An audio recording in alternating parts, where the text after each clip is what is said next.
વાવ-થરાદ જિલ્લામાં આજે આંગણવાડી કાર્યકર અને તેડાગર બહેનોએ રાજ્યવ્યાપી હડતાલના સમર્થનમાં ઉતરી આવી હતી। સમગ્ર જિલ્લામાં આવેલ તમામ આંગણવાડી કેન્દ્રો બંધ રાખી બહેનો દ્વારા રાજ્ય સરકાર સામે બાયો ચડાવવામાં આવી હતી। થરાદ ખાતે મોટી સંખ્યામાં કાર્યકર અને તેડાગર બહેનો એકત્રિત થઈ બેનરો અને પ્લે કાર્ડ સાથે રેલી ગાડી જિલ્લા કલેક્ટર કચેરી સુધી પહોંચ્યા હતા।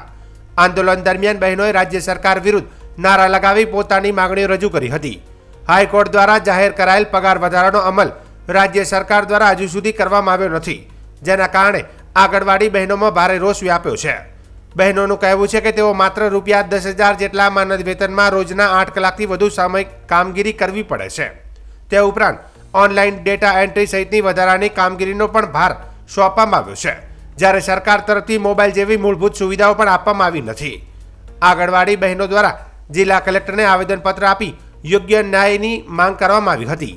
તેમણે ચીમકી ઉચ્ચારી છે કે જો તેમની માગણીઓ સંતોષકારક રીતે સ્વીકારવામાં નહીં આવે તો હડતાલ આંદોલન વધુ ઉગ્ર બનાવવામાં આવશે।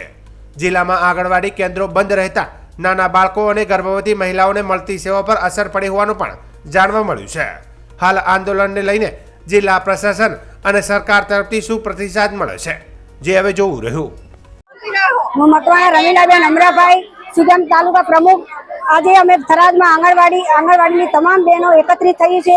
જે દેશવ્યાપી હડતાલ છે એમાં અમે આજે બધે જે પડતર પ્રશ્નો છે અમારામાં, એ પડતર પ્રશ્નો લઈને અમે આજે કલેક્ટર સાહેબને આવેદનપત્ર આપવાનું છે અને જે અમારી માંગો છે એ અમારી પૂરી કરેલી અમારી સરકાર શ્રી જોડે નમ્ર વિનંતી છે કે જે અમને અત્યારે શોષણ થઈ રહ્યું છે, જે અમારા માટે નવી એપો મૂકે છે, એ એપો આજે અમારા માટે ખૂબ ભારદાયક થઈ રહી છે। જે અમે પૂરતા પ્રમાણમાં બાળકોને શિક્ષણ આપી શકતા નથી, જે બાળકોને આપવા જેવું છે એ અમે આપી નથી શકતા।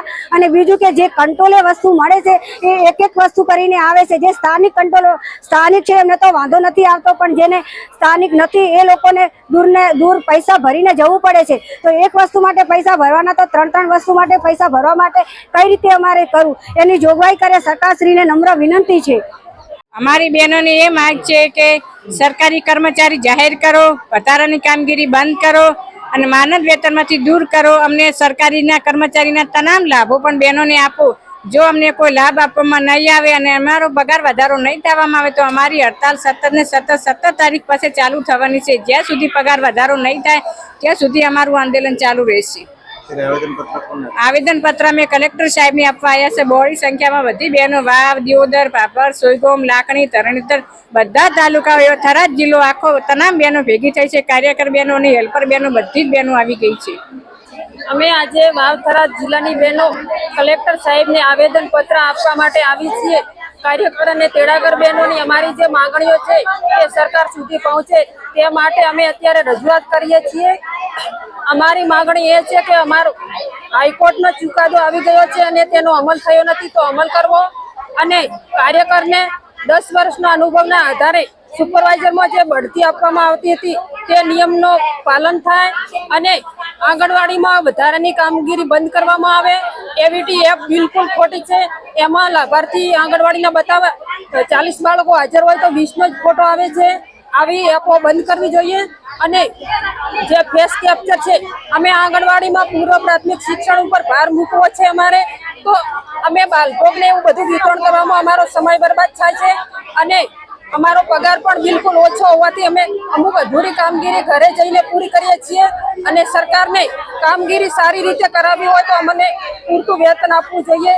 માનદ વેતનમાંથી મુક્ત કરીને સરકારી કર્મચારી તરીકે અમને જાહેર કરો અને અમને પણ સરકારી કર્મચારીઓના જેમ દર વર્ષે 5 વર્ષે જે વધારાનો પગાર ચૂકવવામાં આવે અમને પગાર ચૂકવવામાં આવે।